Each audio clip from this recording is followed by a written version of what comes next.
who've been kind enough to come to listen to me, and that is that I tend to talk in a low voice rather rapidly, which is a habit from which I cannot altogether cure myself of, for want of trying it. Therefore, if people at the back cannot hear me and wish to hear me, on that assumption, I would be grateful if they indicated this by some mild eccentricity of behavior, such as lifting their hands or shuffling their feet, or otherwise displaying signs of slight impatience and irritation, in which case I'll do my best to accommodate myself. I can't promise. Of course, I assume that these words of mine can be heard at the back. If not, these remarks are somewhat self-defeating. The subject which I wish to speak of, which is the Russian preoccupation with historicism, was deliberately chosen not the Russian preoccupation with history, but with historicism, that is to say, with theories of history, with the philosophy of history, with the laws of history, with the patterns of history. And it seems to me that of all, this is one of the motifs which goes through Russian history, particularly in the 19th and 20th century, about which I intend to talk, and therefore has a certain relevance to the kind of atmosphere in which the ideas out of which the revolution sprang were bred. And to this extent, it's not altogether irrelevant to the general subject of these lectures. But I have to admit to you that even if it were irrelevant, I should still be talking about this subject. The real point I wish to make is this. I should like to begin with a paradox which I have stated before, and if anyone thinks that it is false or exaggerated, I should be grateful if somebody would take me up during the question period. The proposition is this. It appears to me that as far as in the region of social and political ideas, and in general, so to speak, outside what might be called the range of natural sciences or exact ideas, the Russian people has generated no original ideas at all, of any kind.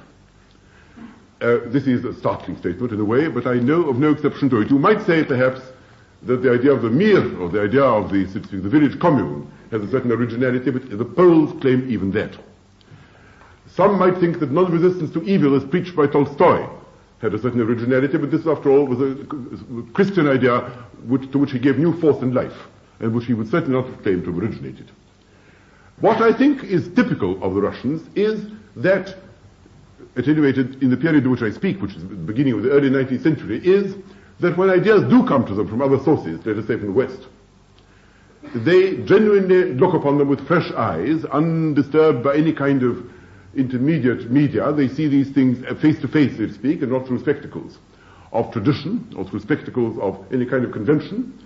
They see them very freshly, and if they think them true, they believe in them, and since they believe in them, they, so to speak, act them out. They take them seriously. This is a very rare thing.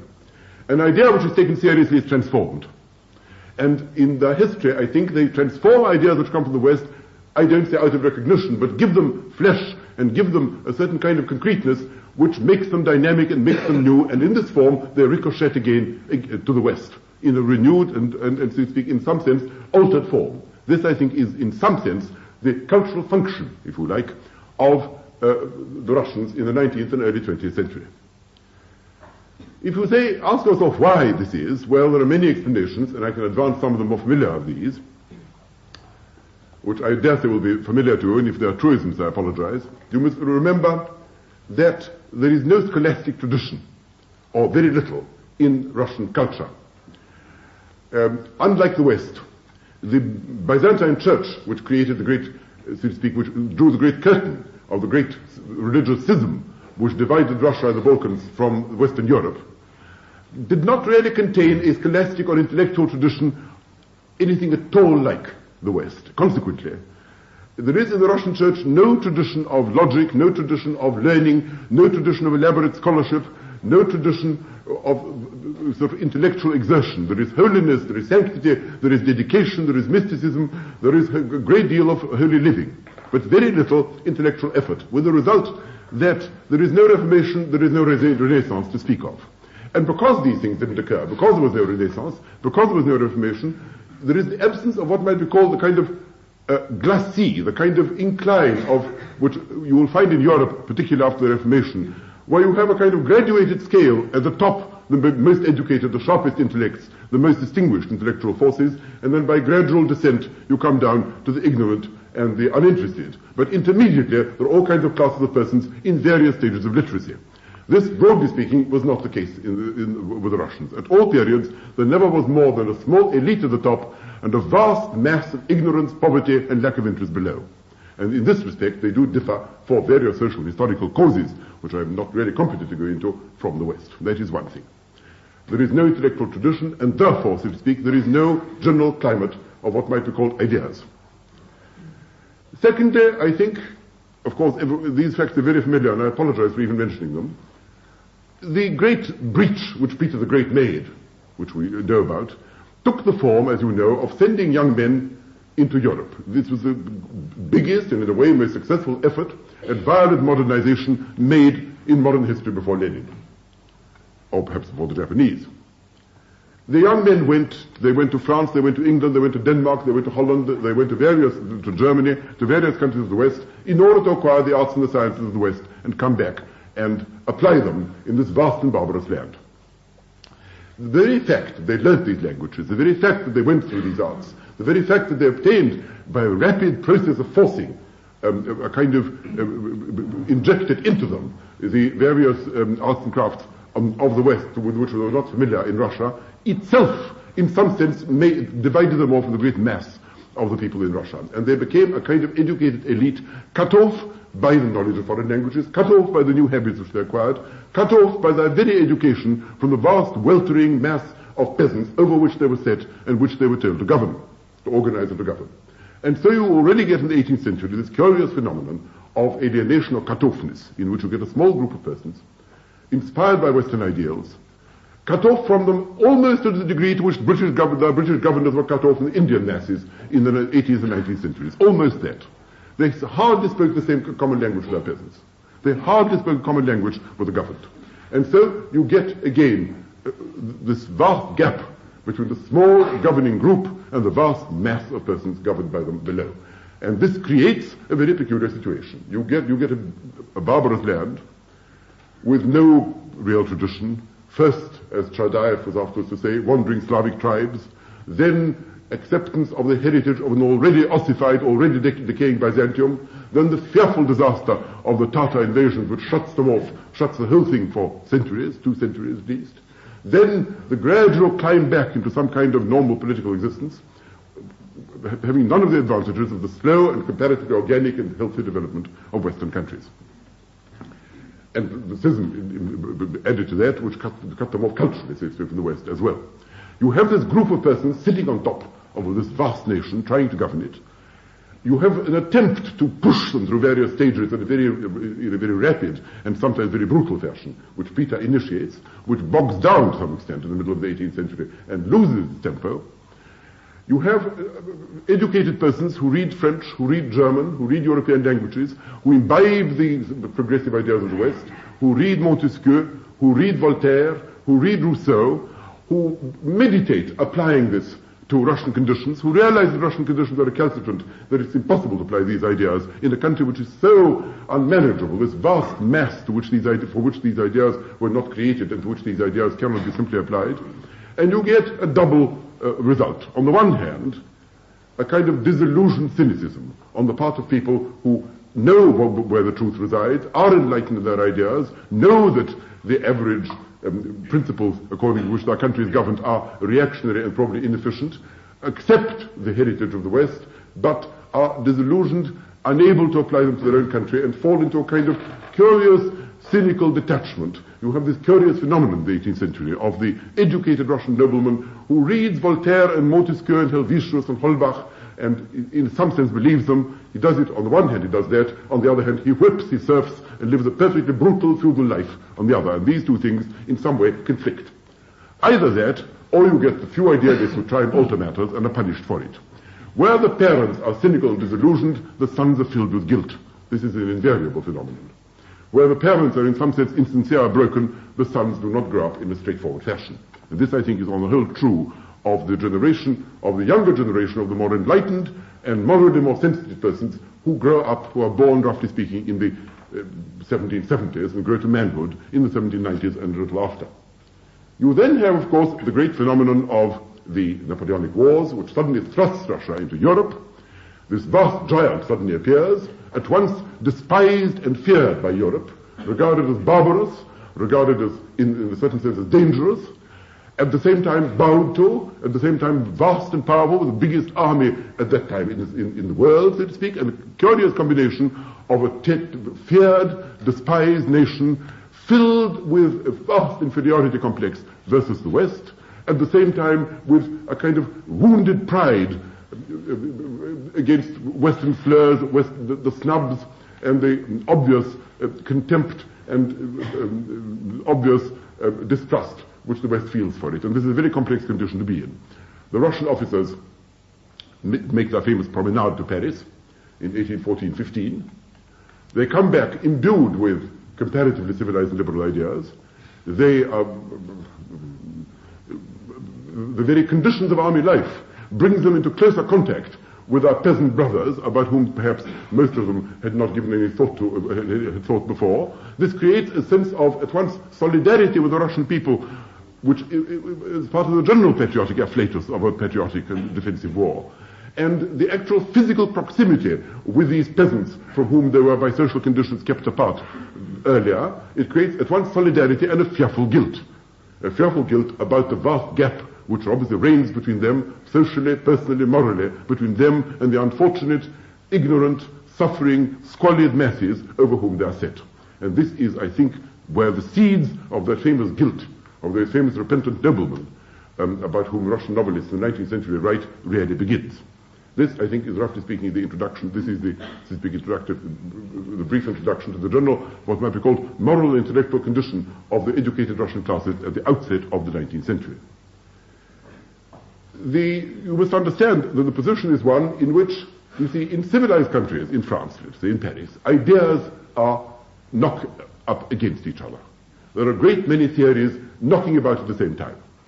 There are socialist ideas, conservative ideas, liberal ideas, clerical ideas, anti-clerical ideas, various explanations about the failure of the French Revolution, various ideas in favor and against the French Revolution. All kinds of theories, doctrines, and doctrinaires meet in the salons of Paris and to a lesser extent of Germany. These ideas knocked up against each other and therefore create what is called the climate of opinion. None of these ideas in themselves become dominant. Everyone who hears or reads about these ideas is at the same time assailed also by other ideas which to some extent offset them and neutralize them. Russia is a huge vacuum, a great, fresh nation, unexhausted, powerful, eager, conscious of its own inferiority, eager to learn, with no culture of its own to speak of, to fall back upon, with a wounded pride and an attempt to make out that perhaps their history is not quite as gloomy as some people might suppose it to be, or not so empty. At the same time, natural respect for these Western values, reaction against the Western contempt for them, or Western grandeur, or Western disdain, with very few ideas, so to speak, to compare with other ideas, so that if any idea wafts across, if somebody brings a book through the censorship, if somebody expounds something which he'd heard spoken in some salon or some cafe in Paris, this encounters no resistance, and these ideas grow and grow. They grow like, so to speak, to far greater height. They become much more dominant and obsessive than they are in our countries of birth. And this is what makes the Russians peculiarly susceptible to the influence of ideas, sometimes very fourth and fifth rate ideas, which in the total absence of other ideas, in this kind of vacuum, grows and becomes an enormous factor in their intellectual development. Hence you get people who read Saint-Simon, who read Fourier, who read Proudhon, who read other French writers, mainly French socialist writers were the most exciting writers of the time, but also, of course, German idealists and the like, and who then proceed to try and live them. You see, nobody ever tried to live the ideas of Fourier in France, but in Russia they did, with the result that some of them were condemned to death. This is unusual. I think Fourier would have been astonished to hear that people, so to speak, in some sense prepared to face death rather than give up Fourierist ideas. He no doubt would have been delighted, but also surprised. He certainly didn't expect, although he was a monomaniac and believed in his ideas perhaps with greater fury and greater intensity than almost any other thinker who ever lived, this was more than anybody in France could have hoped for. The same is true of Saint-Simon, the same is true of these other French thinkers. Dostoevsky was condemned to death for this. He didn't suffer it, but he was condemned for it, and so were the other members of the Petroshevsky circle. Saint-Simon was exiled for reading and for preaching Saint-Simon. Not merely Saint-Simon, all kinds of minor, fourth-rate thinkers. Whoever read Pierre Leroux with the attention which the Russians gave him, whoever read Des Amis or Cabet with the attention which the Russians gave him, any little book which appeared to them to contain the truth, was fallen upon with absolute passion. Herzen has some very interesting ironical pages, partly ironical, partly affectionate, describing this phenomenon, in which these books used to arrive. They used to arrive secretly in the double bottoms of smuggled trunks, and they used to be almost torn from hand to hand. The pages used to drop out of all kinds of 19th-rate German metaphysicians, all kinds of 13th-rate French socialists, which were believed in, suffered for, adored, and which altered people's lives. This is a somewhat exaggerated version of a phenomenon which undoubtedly occurred at that time.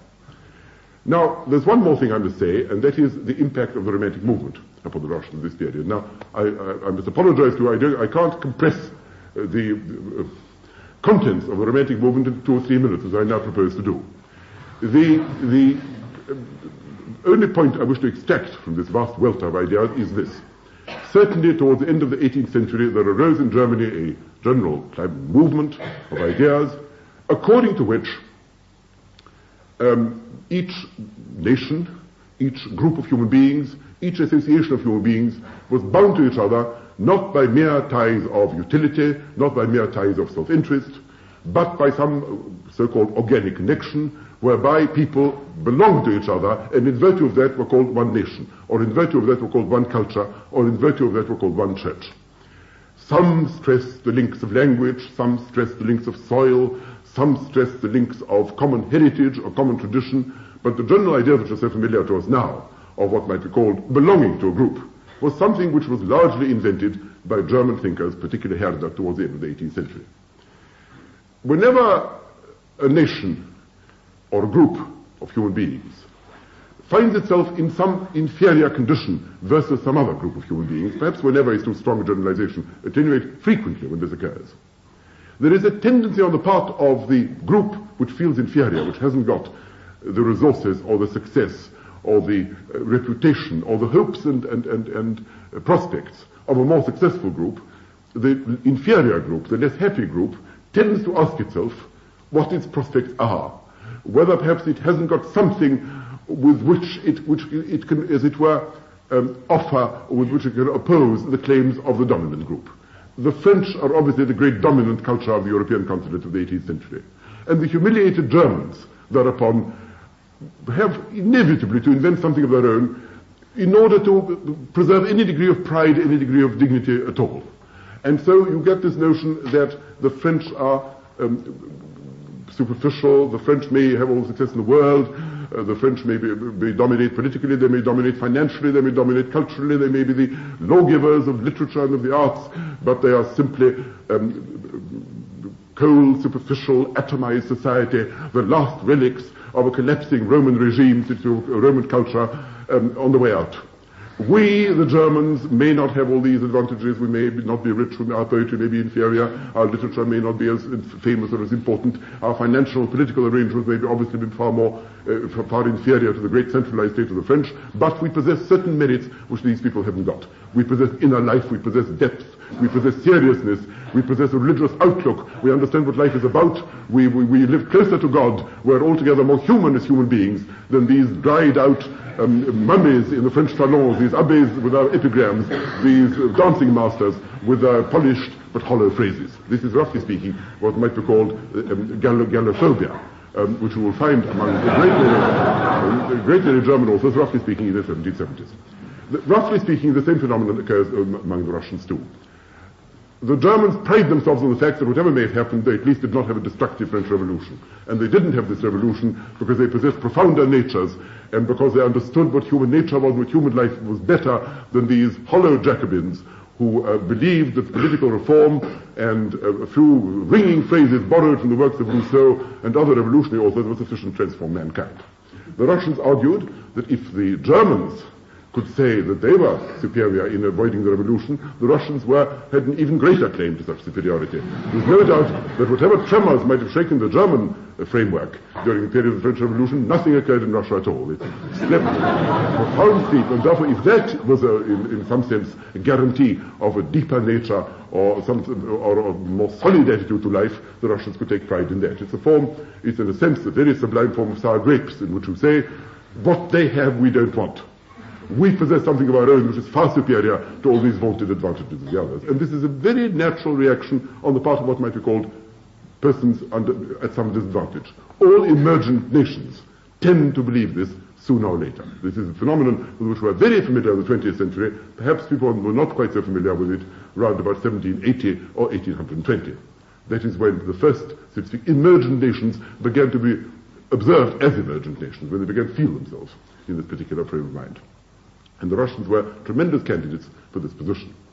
Now, the problem, so to speak, for people of that sort is what, so to speak, they can do. In a world dominated by others, the problem arises, is there room for us? Is there something we stand for? We know what they stand for, because they've made it very plain, and other people accept their hegemony in that respect. What do we stand for? The first Russian author really to raise these points in a sharp, acute, and disagreeable form is, of course, the famous Chaadaev, with whom I expect you will all be familiar, who was an army officer, contemporary with, but not all, and semi-involved with the Decembrist conspiracy. He was a contemporary and friend of Pushkin. He was a very elegant, extremely handsome man of very good breeding and education, with inclinations towards religious mysticism, about whom Pozzo di Borgo, the famous French diplomat of that period, said, "C'est un Russe parfaitement comme il faut." Chaadaev could enter any drawing room in Europe and be taken for one of our own. Nothing barbarous, nothing Muscovite, nothing, so to speak, exotic about him. Perfect gentleman in every possible sense. Well, Chaadaev, I don't wish to dwell on him too long, wrote this famous, shocking thing called the first philosophical letter, which he wrote in 29, but it was published in 35, I think, 36, in which he tried to examine the problem of what might be called the purpose of Russia was. What the end of Russia was. Why do we exist? And he said, we pretend that we're a great kingdom, we pretend that we're a tremendous empire with all kinds of magnificent and enviable attributes. Our history is nothing. Nothing but these wandering Slavic tribes, Byzantium, Tatars, Poles, foreigners, crushing tyranny, nothing but ignorance, misery, and the knout. That is our history. There is no... We haven't even a language in which to express ourselves properly. Everything that we have is borrowed. Why do we exist? What is our purpose? If what the Romantics say is true, is roughly the argument, that every human association is created for some purpose, has some kind of mission, has some kind of inner structure which directs it towards fulfilling itself in a particular manner which belongs to it and it alone, what is our purpose? What is what is called das Aufgegeben? What is our mission in life? On the assumption that God creates nothing without a purpose, and that every human nation, every human race, every human association is some kind of ingredient or element in some general harmony. What do we contribute to this harmony? And he says, it's difficult to say. We're like the blank page, but in the Old and New Testaments, nothing is written upon us. Perhaps we were created as a caution to show nations how not to exist. Perhaps we were created for the purpose of showing how development was not to occur. And then he goes on from there to say that the great disaster is, of course, the schism, that if only Russia had been part of the general Western development, conducted first in the Roman Empire and then by the Roman Church, she would have done better. But unfortunately, she was relegated by the schism into a period of complete non-development, so to speak, and that is why it was crushed, it was miserable, and it had nothing to live for. Well, these are very violent words. He goes on like this. I mean, the thing about Chaadaev is he is really the beginner in the great tradition of breastbeating of all Russian writers. There are three elements in Chaadaev which afterwards go resounding through the 19th and part of the 20th century. The first element is this breastbeating element.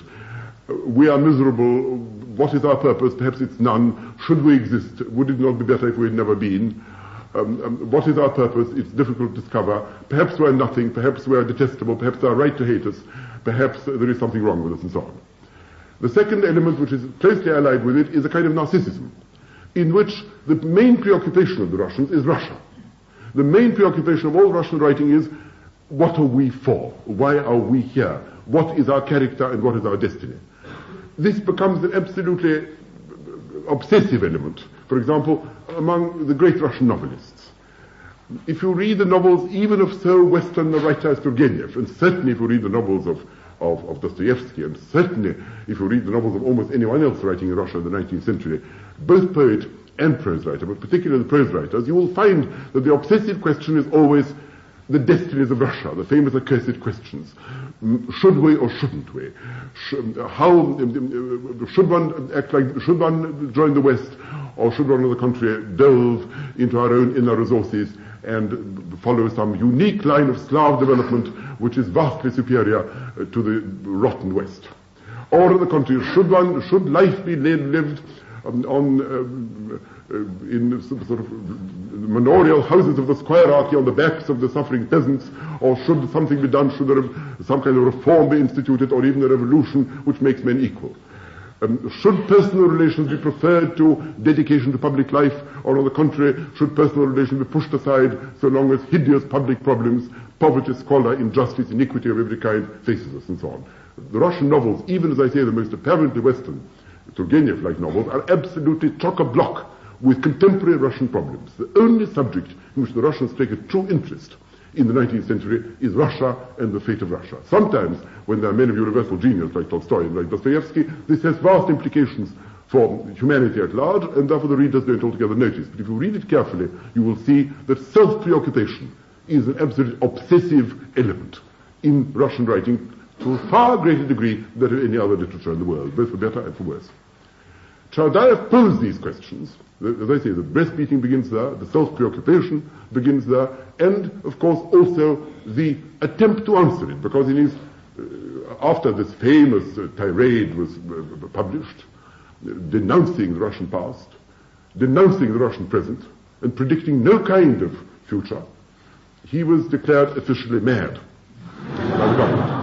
Count Benkendorf, as you probably all know, who was the head of the secret police of that particular period, produced the official line, which is, our past was splendid, our present is magnificent, and our future transcends all possible belief. This was the official line of the government, and therefore not compatible with the theses of Chaadaev. A doctor was invited to visit him once a week in order to take his pulse, and otherwise to satisfy himself about his mental and physical condition. He was put under what was more or less semi-house arrest, and was much visited by eminent foreign tourists.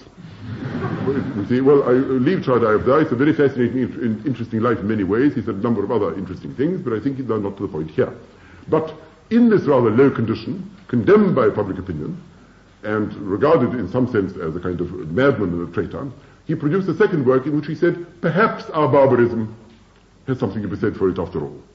Perhaps if one has nothing, one will gain everything. Perhaps, this goes back to the idea again that we haven't had a French Revolution. Perhaps they've given everything the West, but they're exhausted. There is something to be said, after all, we are fresh, we are barbarian, we are strong, we have enormous appetites. Perhaps let them produce and we shall consume. They will produce the culture, but we shall adopt it and adapt it and develop it. Let them have had all the sufferings, we shall reap the fruits. And this notion that backwardness itself has something to be said for it, has certain advantages, because you needn't go through all the agonizing stages of building things up through various kinds of historical vicissitudes, through the Industrial Revolution, through all the horrors, but can inherit the fruits of that without going, so to speak, through the original agonies which led to it, then becomes a permanent motif in Russian thought, as you know. That is what is behind the idea that one can avoid industrialism and perhaps make something of the village commune. That is what is behind the thought produced by Chernyshevsky, produced by Herzen, produced latterly by the late Isaac Deutscher, that there is a certain advantage in backwardness, because one can pluck the right fruits of other people's endeavors, so to speak, and start from there, instead of being tied to one's own past by the obsolete machinery and obsolete plant, which one can't altogether get rid of, so to speak, if one is an old developed country like England, Germany, or France. That begins with Chaadaev, certainly. And therefore there is a kind of note here, we are the inheritors of the world. We must have a part to play, we have a future, we have no past, we have no present. But perhaps we have a future, because perhaps we are unexhausted, we are barbarous, we are young, we are fresh, and we have magnificent powers, and we shall overwhelm the world yet. The result, I don't say direct result, perhaps this is only a symptom, but anyhow, the kind of atmosphere, the kind of mood of which Chaadaev was fairly characteristic, was one in which people asked themselves, what is our proper fate? Where should we march? As I say, this is symptomatic of what might be called backward or emergent human societies, that it's not the kind of thing which is asked by others. It's not very likely, you see, every Russian writer asks it in one form or another. You don't get this question among the successful. You don't get Dickens saying, whither England? You don't, in the writings of Stendhal, get the question posed, what are the historical destinies of France? Not really. Not even the writings of Balzac. You don't get Jane Austen asking, what is to be the fate, you see, of the great British people? What particular historical stage have we reached, and what follows next? Which way must this great community face? Should we go to the right? Should we go to the left? What particular fate has destiny in store for us? Because these people are perfectly confident. What they believe to be good is good. What they think successful is successful. They set the tone.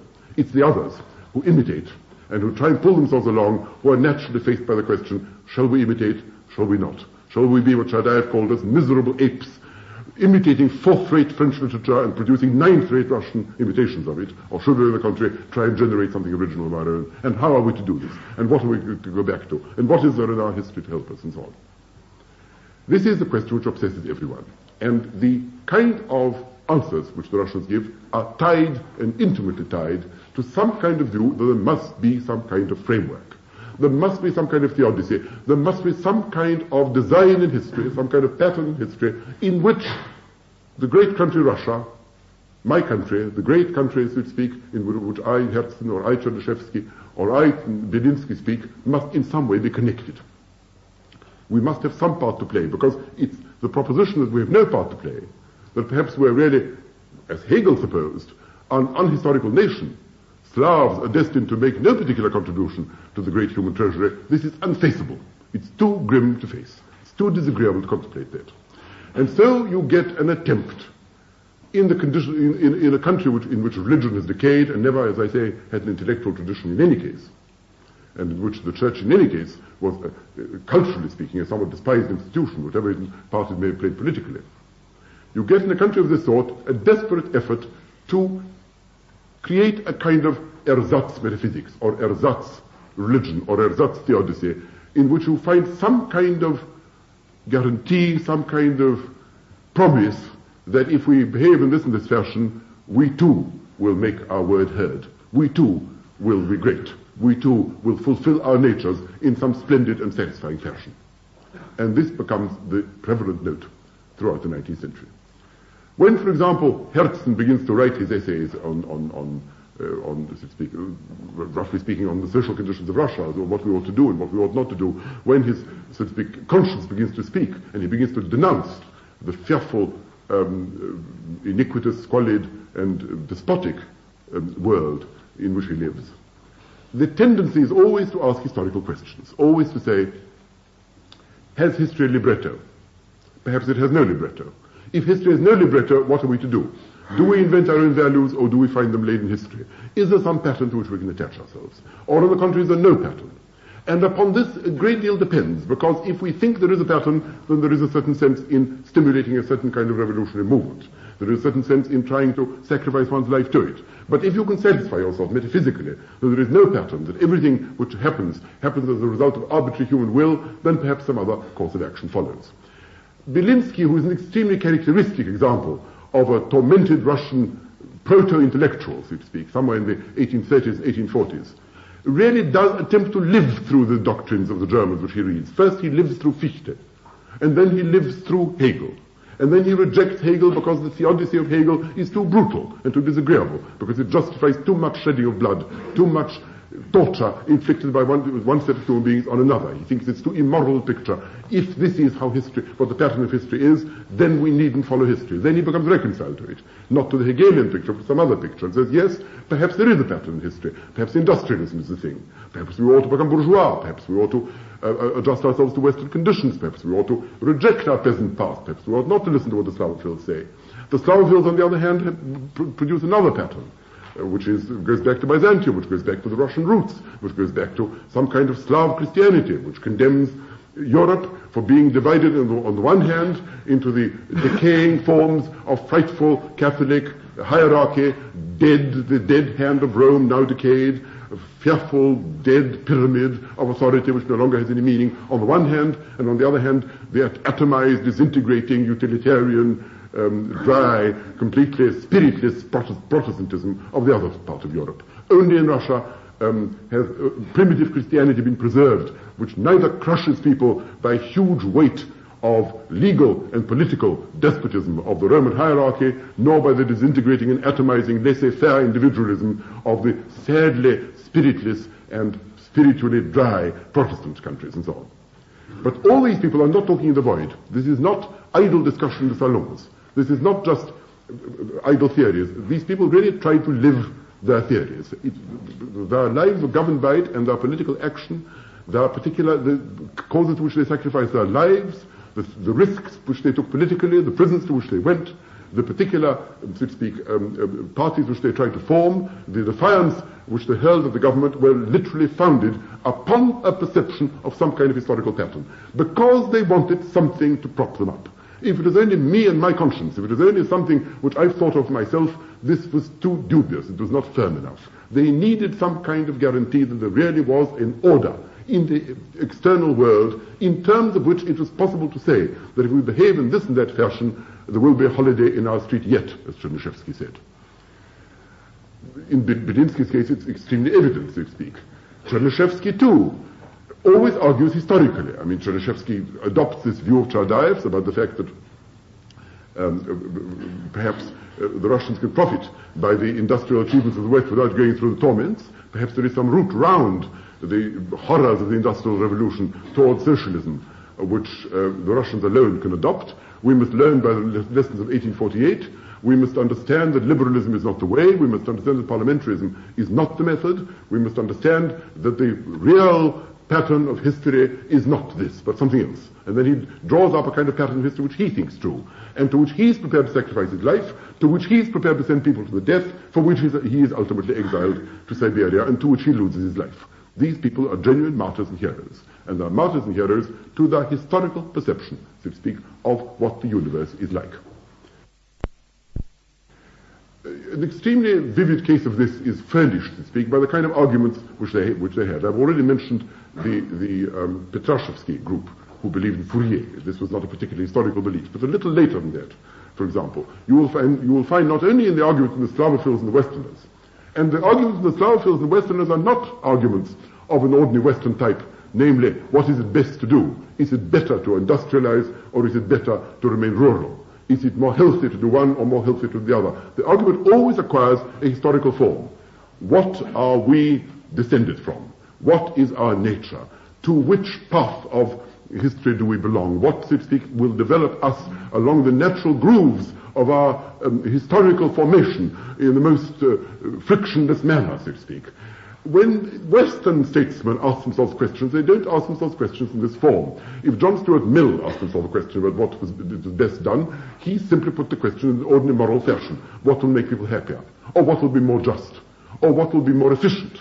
Or what will be better? When Bismarck asked these questions, when Guizot asked questions, when Thiers asked questions, when English statesmen asked various questions, they didn't have to frame their questions into some rigid historical framework, so to speak, so that you can demonstrate the validity of your answers from the fact that it's a stage in some inevitable development which guarantees that it will be a success and will develop your nature in its proper fashion if only you can screw yourself into the right historical framework, so to speak, and not in the wrong historical framework. For the Slavophiles, if you follow the West, you're simply perverting your Russian nature. For the Westerners, if you follow the Slavophiles, you are perverting your nature, you're trying to go back to the past, which is impossible. You are trying to adapt yourself to some imaginary past, which these people thought existed before Ivan the Terrible, which is all moonshine. For Khomyakov, on the other hand, if you try and follow Western patterns, you are trying to follow a path which has already led the Western nations to their doom, and which history has already condemned. So that the notion that history stands there, encouraging and deterring, condemning and pushing forward, is already an extremely fixed idea in, so to speak, in what might be called public Russian thought, in the discussions and the debates between the right wing and the left wing, the individualists and the collectivists, and everybody else there is, by 1850 or 1860. Let me give you another fairly vivid example of this. In the 1870s, there was a great debate, as you probably know, between two sections of the Russian populist movement.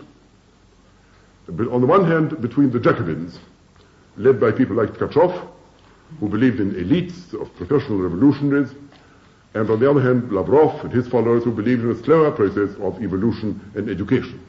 This is a well-known debate about which you will find extremely useful and summary, both in Venturi's book on Russian populism and in Dan's book on the origins of socialism.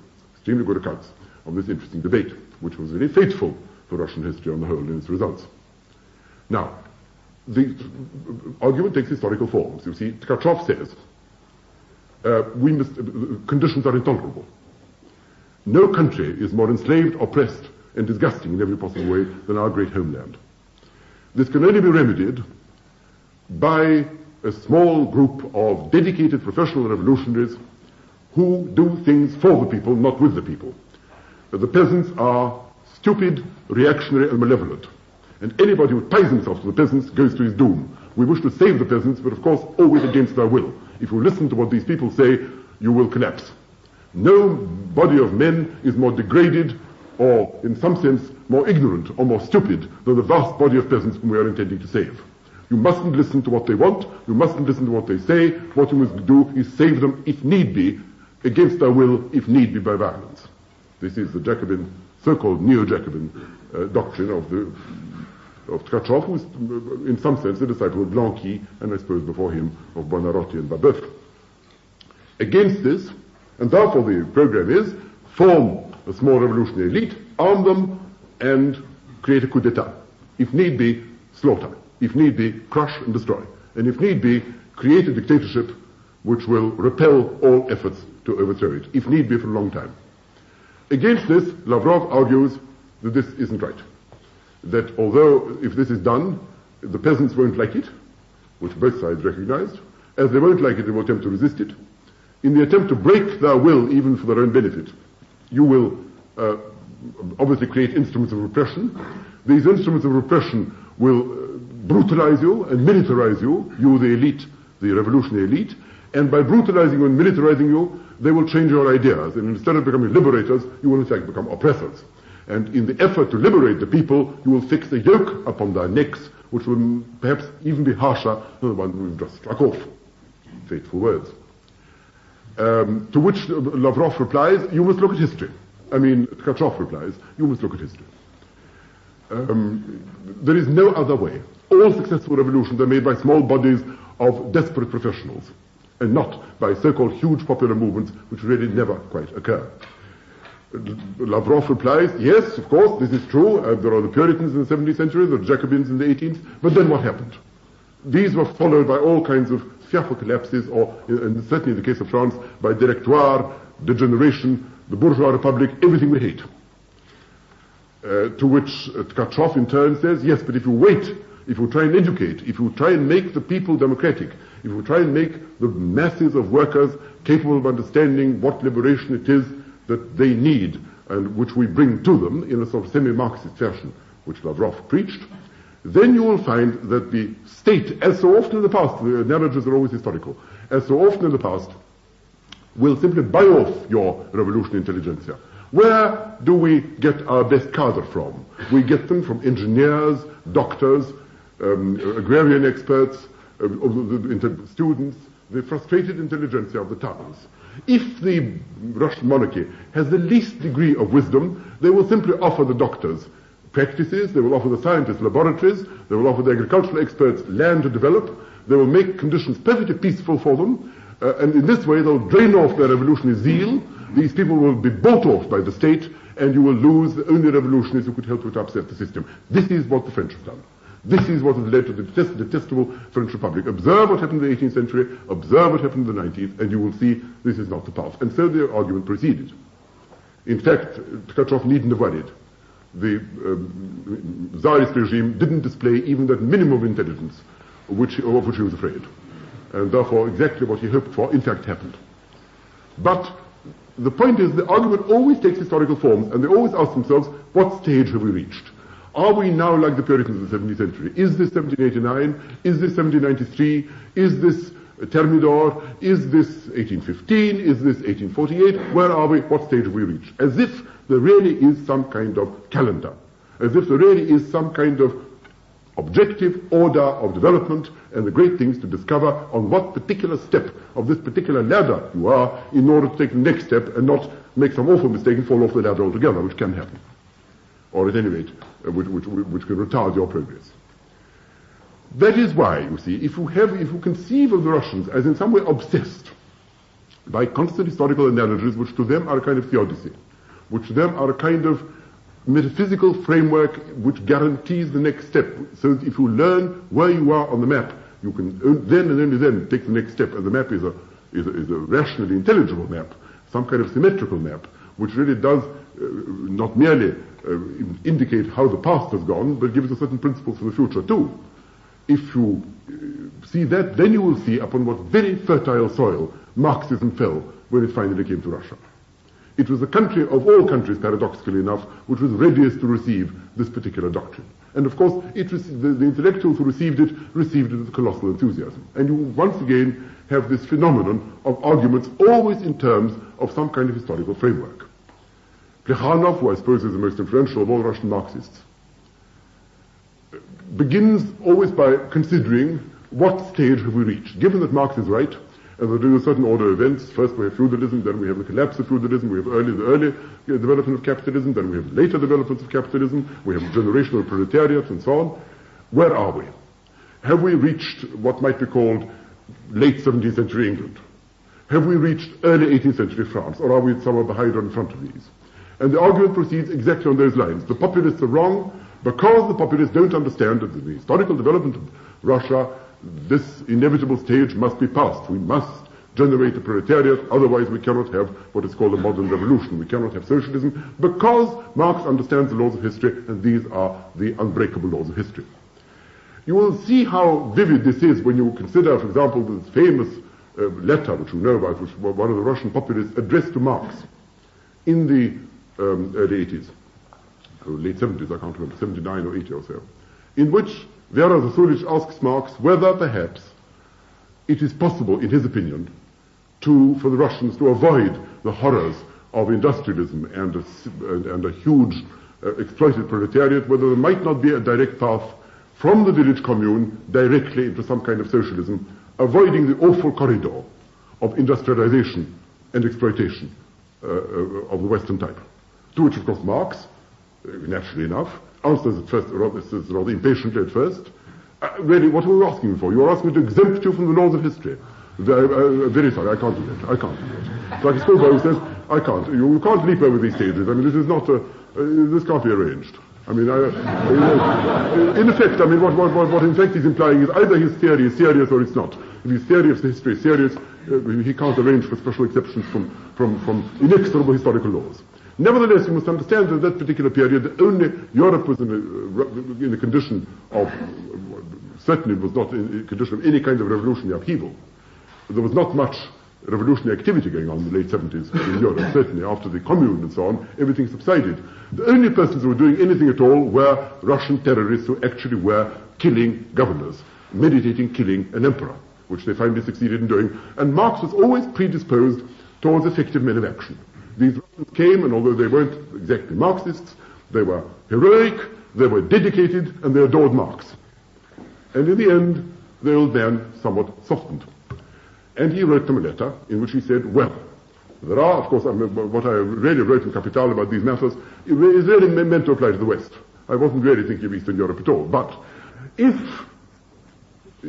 your, so to speak, the revolution in Russia coincides with the general revolution in the world, particularly in the West, if your revolution touches off a larger revolution, or anyhow a larger revolution bears you upon its shoulders, then perhaps there isn't any necessity for you to go pedantically through all the stages of European development for the purpose of making your own revolution. You were borne aloft by the general wave, which you might even stimulate or attenuate, or which you will form a part. Therefore, on condition that there is a general revolution, you might skip this particular stage, but not otherwise. This letter was so incompatible with what Plekhanov at that time was preaching. And he was preaching at that particular period, as you know, that the Russians must accustom themselves to take history seriously. It was no good trying to leap over stages. It was no good running about with bombs or killing governors or attempting deeds of isolated assassination before conditions were ripe for a proper advance of the proletariat. Either we shall make a revolution with the workers or we shall not make it at all. Therefore, the proper task was not to indulge in individual terrorism or agrarian dreams of some kind, or some kind of William Morris-like dreams about some happy rural Russia, so to speak, which avoids the horrors of industrialism. That was a mere piece of utopian reaction, utopianism, however worthy. What we must do is actually almost help the capitalists in their task of modernizing or transforming Russia. That is to say, the proletarian stage must be gone through, and the faster, the better. And therefore we must really drive the capitalists, in a sense, faster against the reactionary state into the proper route, which is towards greater and greater industrialization. When this letter was received from Marx, which made it, held out a ray of hope that this might not be necessary if a revolution broke out, let's say, in France or in England or in the West, there might be no need for all this, all these horrors. Plekhanov was deeply upset, and he decided to defend Marxism against Marx. In short, what he did was to suppress the letter, which was published, I think, for the first time in about 1923, when it was no longer of very great contemporary importance. Now, my point is not whether Plekhanov was right or wrong to suppress this letter. Many people cannot forgive him for it, and he's regarded as having committed a great breach of revolutionary integrity and so on by doing so. This is not the point. The point is, no other socialist would have had to suppress a letter of this sort. If a letter of this kind, upsetting preconceived ideas, had been sent to Monsieur Jules Guesde, who was a French Marxist, or to Karl Kautsky, or to Bernstein, who at that period was a German Marxist, or to Marxists in Belgium, or to Marxists in Holland, or even in England, or even in Italy, it wouldn't need to be suppressed. But in Russia, it had to be suppressed. He was perfectly right. Because these people believed faithfully, deeply, first of all, in the existence of Tattersall's history, and secondly, in the existence of experts who knew what they were. Some people thought it was Saint-Simon, some people thought it was Buckle, some people thought it was Darwin, some people thought it was Marx. The Russian writings of the 19th century teem with statements which begin, Spencer says, Buckle says, John Stuart Mill says. You might want to refute it, but you will always begin with some great Western authority before whom you have the profoundest respect. They know, we don't know. They are the experts, they are the people who know. They have studied the patterns of history. These patterns exist, and there are certain specialists who know what they are. And therefore, if this letter had been allowed to leak out, the Russian Social Democratic Party might have been profoundly demoralized, and might then have ceased from organizing itself in the particular fashion in which it had to organize itself, and young men, so to speak, would have gone on sacrificing their lives in vain efforts to perform terroristic acts, and needless blood would have been shed by people who were far better employed, as he thought, in reading the works of Marx and quietly creating the conditions of a mass party among the workers. I only bring forward this example because I wish to explain how literally minded the Russians were, how literal they were, and how much importance they attached, so to speak, to what might be called ipse-dixits of this sort, and to documentary evidence for the existence of a framework which alone justified a specific piece of political action. In nowhere else, except perhaps now in the 20th century, I can't tell you, perhaps in Asia and Africa it may also be so, I wouldn't know, but certainly at that period, nowhere else was there this literal faith, so to speak, in dogmatic pronouncements about the unalterable shape and order and progression of historical steps. The same thing can be said even about Lenin. The great arguments which went on in the 90s always took this form. Marx said that we can't make a revolution until certain conditions are fulfilled. For example, until the majority of the population are, roughly speaking, industrial workers, something of that kind. Until we now have a majority of industrial workers who understand their historical position. Well, in 1890 this didn't look very real in Russia. And yet Lenin was an impatient man, and a man who wished to make a revolution soon rather than late, and therefore had to go through extraordinary stratagems in order to prove that, as a matter of fact, and he tried to prove it to himself in the middle of the 90s, Russia was already in a condition to make a revolution, because all Marx said was you needed capitalist development of a certain kind. Now, peasants were capitalists. 80% of the Russians were peasants. Therefore, 80% of Russia was capitalist already, conditions were ripe. He didn't insist on this very much after 1902. I mean, he receded from this position, but the mere fact that he had to produce this highly eccentric hypothesis, and apparently believed in it profoundly, is evidence of the fact that there were these continual arguments, so to speak, about the calendar, about the timetable. Where have we got to? In 1905, there was a continual argument with Plekhanov and Lenin about the timetable. Are we, so to speak, in 1848, or are we later? Should we make a revolution now, or shouldn't we? What is the condition of the proletariat? Have we reached stage 3 or stage 17? You are only allowed to make a revolution when you, according to the book, when you've reached such and such a stage. The question is, have we or have we not? Because if you make it at the wrong moment, Engels said, if you get into the power at the historically wrong moment, and there is an absolutely rigid progression of these moments, then woe betide those who do it, because you will in fact find yourself in a place very different from that where you intend to be. The situation in 1917 was exactly that, when the Mensheviks argued against the Bolsheviks about what kind of revolution they wanted to make in 1917. This is the hub and nub of the argument. The hub and nub of the argument is constantly exactly that. Are we or are we not ripe? The whole notion of ripeness, you see. All these things which are now called imperatives of modernization or imperatives of industrialization or takeoff points, things of that sort, begin then. There is an objective order and one must know exactly what point one has reached. Where do we take flight? Where do we leave the ground? We must judge the moment absolutely precisely, and you can discover it by some kind of huge intellectual operation, by observing history, discovering its laws, and identifying your place upon the great historical ladder. That is, I think, what I mean by the Russian obsession with history, historiography, which is, as I say, a kind of theodicy, a kind of ersatz religion, equally, so to speak, powerful, equally influential, equally important in the thought of all these thinkers. One thing I must add before I stop, and that is, it's fair to say that not all Russian thinkers were equally obsessed by it. I gave the impression perhaps that most Russian intellectuals in the 19th century thought like this, and of course a great many did, but some certainly didn't. For example, Bakunin never did. Bakunin was an anarchist who thought you could make a revolution anywhere at any time and with equal success. All you needed was some desperate men and enough to upset the given regime. All you needed was a group of desperados with no stake in existing society prepared to go to all lengths. He was perhaps in some ways a frivolous man, but it has to be, I think this could be said without injustice, imaginative, interesting, but somewhat frivolous man who didn't really take himself all that seriously, certainly not as seriously as his followers took him. But the doctrines of anarchism, which he initiated in a big way, so to speak, in Western Europe, never did take root in Russia, partly for this reason. The anarchist movement in Russia was always feeble. It existed, but there were never very many anarchists. They flew a black flag, and in the end, Trotsky exterminated them all. But as a movement, they were small, they were inconsiderable, they were idealistic, and they were essentially non-Russian in inspiration. They really looked to various Western thinkers quite consciously. You could say that Tolstoy was anti-historical, and I think this would be just. The interesting thing about Tolstoy, about whom I don't wish to begin at this hour, is this. Not so much that he didn't believe that historians understood history, and he didn't, of course. As you know, the very famous remark which Tolstoy made about history was that history always tells us things we don't want to know. She says history is like a deaf man answering questions which nobody has put to him. It gives us answers to all kinds of trivial questions, whereas the great questions of human existence they carefully leave aside. But apart from this, he was an 18th century thinker who thought that all men were ultimately made of the same substance with certain permanent great moral and intellectual questions which could be answered by anyone if they simply ignored the sophistication by which they were surrounded, asked this question in a simple, sincere fashion, and really made a great effort to arrive at a truthful answer. The point about Tolstoy is not that his views, in a certain sense, were directed against this view of historical pattern. The point is that he had to come to terms with it.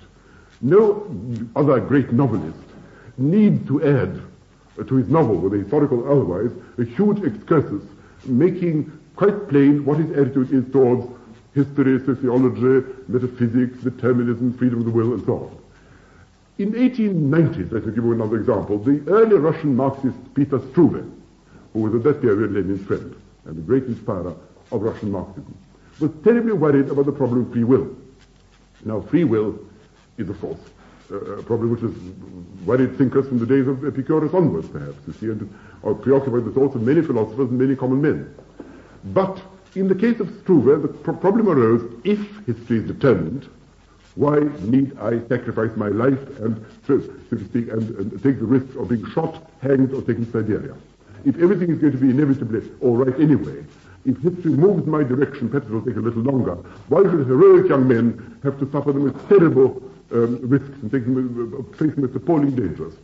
And if the party is going to believe in determinism, perhaps their hands will falter and they will no longer be as energetic and as heroic as necessary. And so Struve says in all solemnity, maybe the populists have something in what they say, because the populists are always arguing that everything is determined. Why be heroic? Why take risks? Why not just wait for history to take its course? If everything is going to produce a happy ending at some time or other. He says, well, let us say that 90% is determined, but 10 is free. You see, this isn't the kind of discussion which used to go on between Sidney Webb and Graham Wallace. It didn't happen. This isn't the kind of thing which Mr. Jules Guerre was talking about to Jaurès. This is not the way in which these people spoke. Why they didn't speak is another question, but it is of crucial life and death importance to the Russian Social Democratic Party whether the doctrine of determinism or, on the contrary, the doctrine of limited free will was true. And this had to be argued out night after night in heated discussions by these intellectuals, who were not merely intellectuals, but persons who in the end were responsible for the Russian Revolution. That is the point which I was impressed upon. And that is why Tolstoy, who was anti-historical, if you like, had to make his vow before this. He had to come to some understanding with it. He had to explain that he was against it. He had to make some kind of statement, come to terms, and not simply ignore it. Flaubert didn't have to write about history. Dickens didn't have to write about history. Maupassant and Zola didn't have to write about history. Nobody else did, but Tolstoy felt a certain inner necessity, and Dostoevsky did also. The only other class of persons of whom it can be said firmly that they were not obsessed by history were the historians. On this note, I think I should perhaps almost like to end. These persons who were pursuing empirical researches into history were on the whole least liable to be infected by the thought that there was some shortcut, there was some huge, so to speak, pattern which one had to find before one could set to work. In the elder Solovyov's work, you still find certain Hegelian notes. The historian Chicherin is some kind of Hegelian too. But these are not the most eminent Russian historians.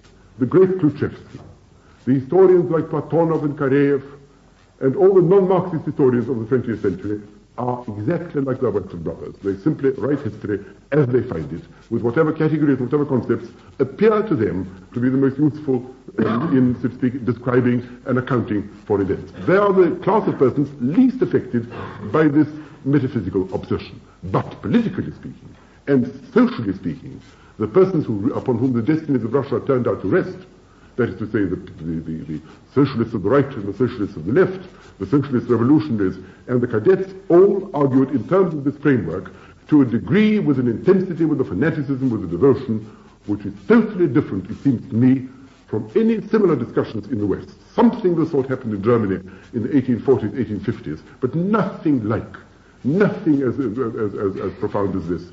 You don't find even the Ranke, you don't find even Treitschke, you don't find, even in the historical juries, even in Savigny and persons of that sort, this kind of literal belief that if only we can discover what the pattern is, then we shall be saved. And if we don't discover what the pattern is, then we shall be doomed. And this seems to me to be a persistent note in Russian history from the beginning to the end. And that is why, among other things, that Marxism found such marvelously fertile soil in that country, and that is why these ideas, which were born in the West, once they came to Russia, became transformed out of all recognition and became the movement and led to the consequences which we all know. Thank you very much.